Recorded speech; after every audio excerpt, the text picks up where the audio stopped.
Bien, el objetivo de este vídeo es dar una demostración mediante el principio de la inducción matemática débil al siguiente problema, que enuncia: para todo número n perteneciente al conjunto natural, existe una función I de n tal que el resultado de dicha función se corresponde con el mayor divisor impar de n, llamémoslo I. Entonces, se nos pide demostrar mediante el principio de la inducción débil que la serie, es decir, el sumatorio de todos los términos que se corresponden con los resultados de la función del mayor divisor impar de n más 1 más el mayor divisor impar de n más 2 y así sucesivamente hasta que sumamos el mayor divisor impar del doble del mismo número n, se nos pide calcular el resultado de dicha serie para el caso de n, es decir, para la generalización a cualquier número, que es precisamente lo que reza el enunciado. Bien, antes de comenzar, lo que tenemos en primera instancia que tener en consideración es exactamente qué es lo que sabemos que debemos llevar a cabo por el principio de la inducción débil. El principio de la inducción débil dice que una determinada propiedad, en este caso la propiedad de que la función I de n se corresponda con el mayor de los divisores impares de n, debe de verificarse dados dos casos. Si se cumplen los dos casos de los que habla el principio de inducción, entonces se verifica para cualquier otro. Es decir, tiene muchísima lógica emplear el método de la demostración de la inducción, porque haciendo que la propiedad sea la propiedad de que el mayor divisor impar de un número n sea I de n, entonces ya por ella podemos generalizarlo para todo n perteneciente a n. Entonces, el principio, en primer lugar, nos habla del caso base, es decir, verificar que la propiedad P se verifica para cuando n es igual a 1. Es decir, lo que el principio reza es esto. Y este es el primero de los casos que nosotros como matemáticos debemos de comprobar. El segundo de los casos, a este se le llama el caso base.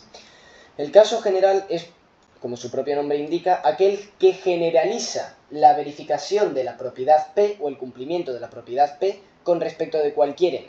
Y el conjunto al que pertenece dicho n te lo tiene que dar propiamente el enunciado, en este caso para algún n natural. Nos daremos cuenta de que prácticamente ningún problema que se pueda verificar por el principio de inducción para números naturales se puede verificar para esos mismos números, pero definidos sobre el conjunto real o sobre el conjunto entero z, por ejemplo. Así que es un principio bastante bien definido cuando en el enunciado se nos habla de los naturales. Entonces, el principio del caso general nos dice que también tiene que cumplirse. Pero ¿qué pasa? Que nosotros no tenemos que demostrar que se verifique. Es decir, imagínense que yo tengo la propiedad P, que quiere decir... adiós. P de n es igual a 2n.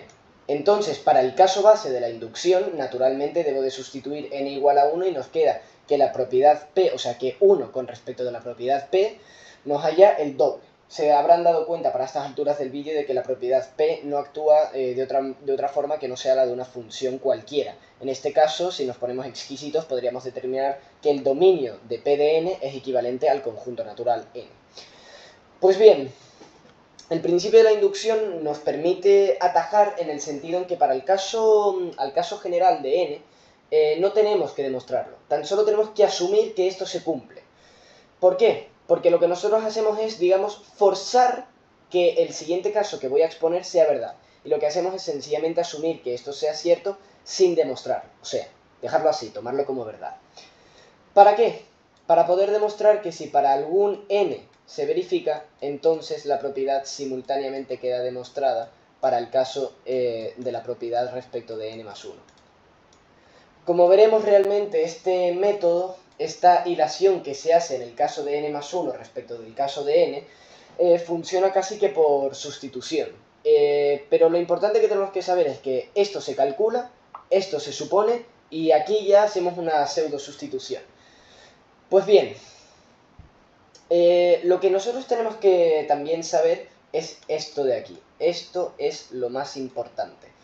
Si miramos con un ojo experto, nos vamos a dar cuenta de que en realidad lo que hemos escrito es una fórmula para la función, es decir, propiamente una serie de un algoritmo que nos permita calcular cuál es, con respecto de la función I de n, el mayor divisor impar de n. Entonces, nosotros no tenemos ninguna tal función definida, así que tenemos que crearla. ¿Cómo la creamos? Pues en primer lugar empezamos a sustituir. ¿Cómo? Pues bien. I de 1. ¿Cuál es el mayor divisor impar de 1? Propiamente 1. ¿Cuál es el mayor divisor impar? Disculpen que la letra salga de la forma que sale. ¿Cuál es el mayor divisor impar según la función I de 2? Bueno, evidentemente va a continuar siendo 1. Ahora, con respecto del caso 3, es evidente que los divisores de 3 pasan a ser 3 y 1. Ambos de ellos son impares, de la forma que con I nos quedamos con el mayor, es decir, 3. Y así podríamos continuar indefinidamente. Pero ya en realidad con estos tres casos debiera de habernos resaltado a la luz una propiedad en concreto que nos va a resultar de gran ayuda. Y es la siguiente. Bien, antes de continuar escribiendo, algebraicamente hablando, cualquier número impar se puede escribir de la forma 2n más 1 o 2n menos 1. Pero yo por cuestiones que tienen que ver con también el razonamiento inductivo, que no vienen a cuento, voy a escribirlo de la forma algebraica 2n menos 1. Y es entonces claro que para cualquier número impar definido con respecto del conjunto natural, la función I que evalúa el mayor divisor impar de dicho número va a ser el mismo número. Si se dan cuenta, esto se verifica para 1, para 3, para 5, para 7, para todo 2n menos 1. Bien, esto es lo más básico que debiéramos de tener en consideración. Ahora, realmente lo que nos interesa, el caso que nos ocupa, es ver cómo se evalúa el sumatorio, ¿verdad? ¿Por qué? Porque si bien podemos calcular I de n, lo que nos interesa es S de n, que depende de I de n. Entonces, ¿cómo calculamos?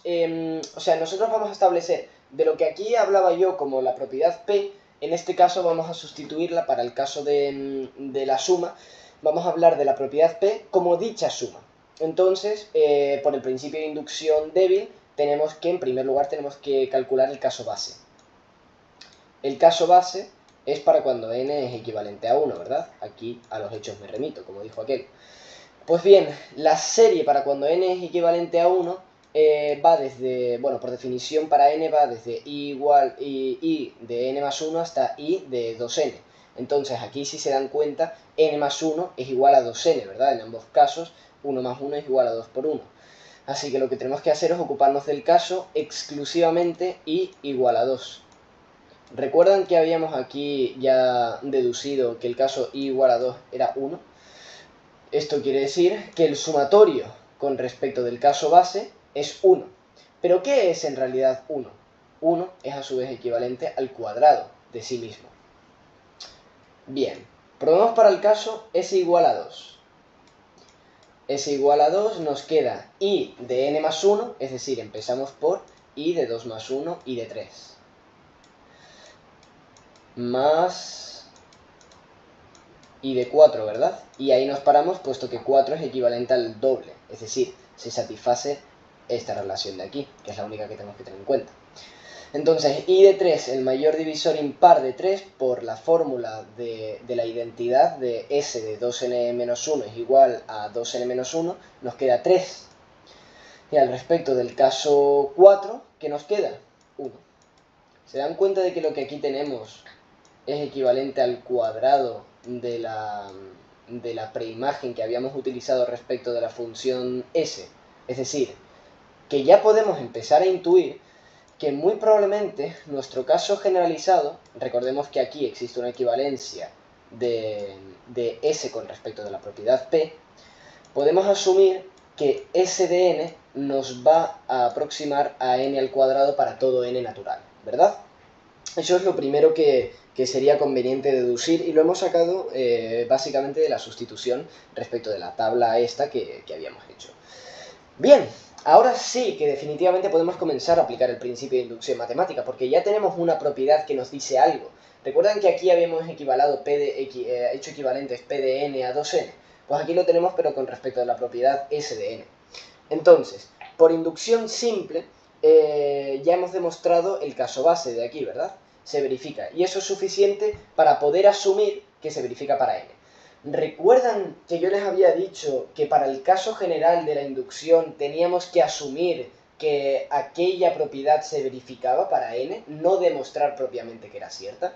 Pues es exactamente eso lo que vamos a tomar en consideración, que es cierto, pero sin demostrarlo. Entonces, está claro que decir que S de n es igual a n al cuadrado es lo mismo que decir lo siguiente.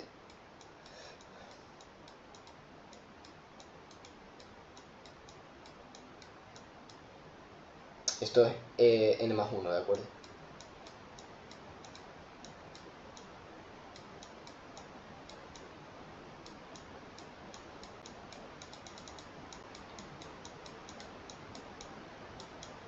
Esto es 2n.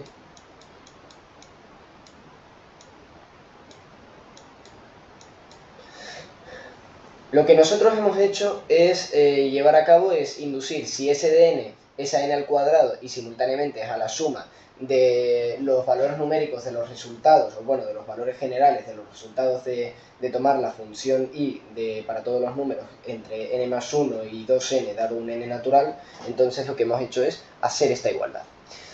¿Por qué me interesa a mí llevar a cabo esta igualdad? Porque esta es la hipótesis que vamos a hacer. Me explico.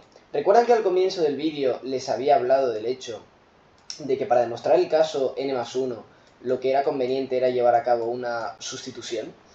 ¿Se dan cuenta ahora de que dicha sustitución se corresponde con hacer S de n más 1 es igual a S de n más n más 1? Y se dan a su vez cuenta de que, puesto que hemos asumido para el caso general de la inducción que S de n es igual a n al cuadrado, sustituyendo n por n más 1, lo que tenemos es la identidad notable de la forma n más 1 al cuadrado. Bien, esta es la fórmula definitiva para la cual nos vamos a servir a nosotros mismos para demostrar el caso general de la propiedad que se verifica para n más 1. Bien.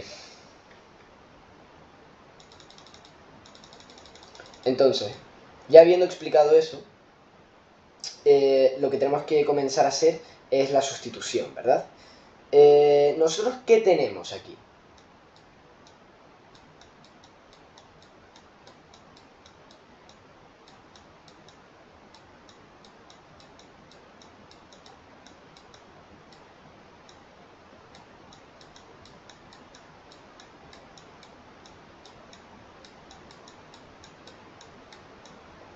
Se deduce la siguiente igualdad, ¿verdad? Donde esto es n.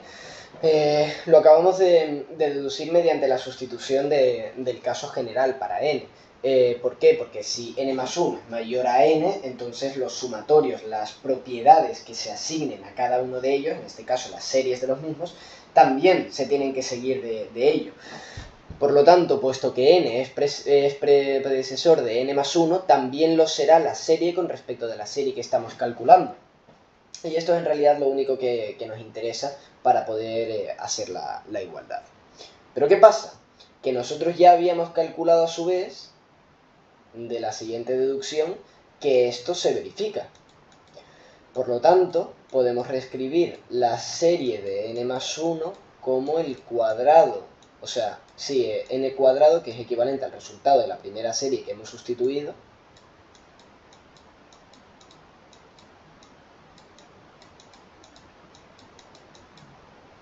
¿verdad? Es esto exactamente equivalente, y para no perder tiempo escribiendo, es obvio que esto equivale a n más 1 al cuadrado. Pues bien, si nosotros queremos sustituir y volver a dejar por escrito exactamente con qué se corresponden cada una de estas componentes, lo que nos queda es S de n más 1 es igual a ¿qué? En el caso inicial para n tenemos i de n más 1, pero puesto que ya lo estamos evaluando con n más 1, entonces el primer caso va a ser la función para cuando la preimagen de i es n más 2. Más n más 3. Y así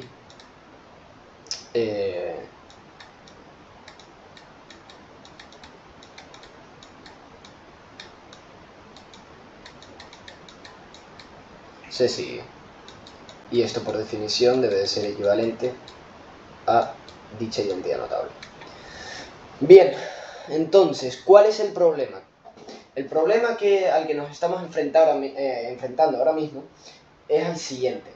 Si nos damos cuenta, todos estos términos están propiamente, bueno, exceptuando naturalmente el de i de 2n más 1, están contemplados dentro de la función s de n, que va desde i de n más 1 hasta i de 2n, que es precisamente lo que tenemos de aquí hasta aquí. Pero el problema está en que para poder adaptar la fórmula de s de n necesitamos el término de la función i de n más 1. Entonces vamos a aplicar el siguiente truco, que es un truco que deriva del elemento neutro. El elemento neutro de un grupo que posee la operación suma en su interior, es decir, donde sea un grupo W tal que todo A perteneciente a W posee un elemento neutro por suma que es igual a 0, entonces podemos también asumir el elemento neutro de la serie Sn más 1. ¿Se dan cuenta de que hablar de 0 es exactamente lo mismo que hablar de menos i de n más 1, de menos i de n más 1 más i de la misma preimagen?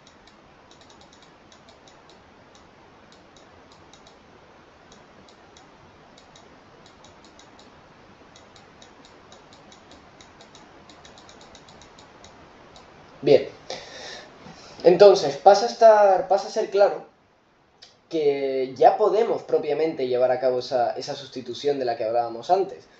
¿Por qué? Puesto que i de n más 1, bla bla bla, hasta i de 2n se adapta a la forma que tenemos de Sn, y Sn a su vez hemos llevado a cabo la asunción de que era equivalente al cuadrado de n, entonces esto lo podemos reescribir muy sencillamente en la siguiente expresión de la serie algebraica, donde menos i de n no pertenece a la función, a la serie s de n, puesto que es negativo, así que tenemos que dejarlo como un término al que no pertenece a ninguna de las series evaluadas, y desde aquí hasta 2n tenemos la serie s de n, pero puesto que es igual a n al cuadrado lo reescribimos directamente así.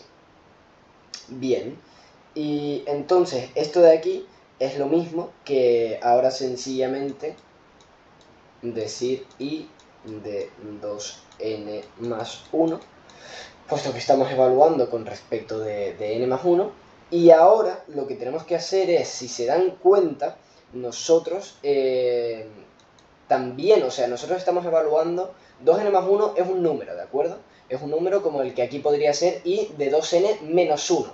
Es el número inmediatamente antecesor al máximo número que contempla la serie algebraica. Entonces, sustituyendo, nos queda que si n más 1 es el número que estamos evaluando, 2 por n más 1 es igual a 2... Perdón, esto sería la propiedad i más i de 2n más 2.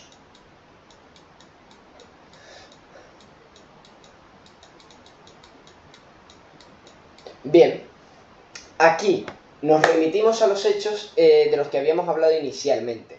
¿Recuerdan que hablar de la función i con respecto de una preimagen en i impar era exactamente lo mismo que decir que el mayor divisor impar de dicho número n iba a ser propiamente n, por la naturaleza de su imparidad?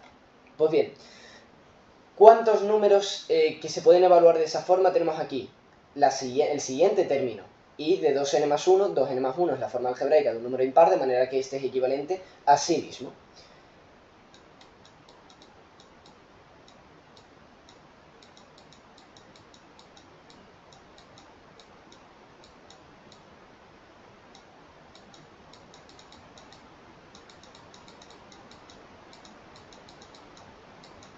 Bien, recordemos que aunque no lo esté poniendo, todo esto pasa a ser equivalente a n más 1 al cuadrado, a dicha identidad notable.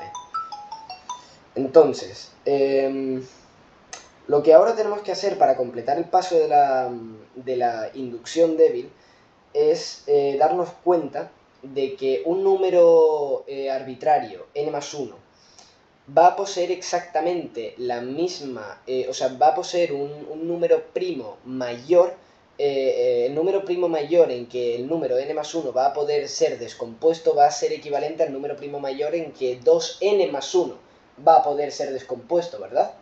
¿Sí?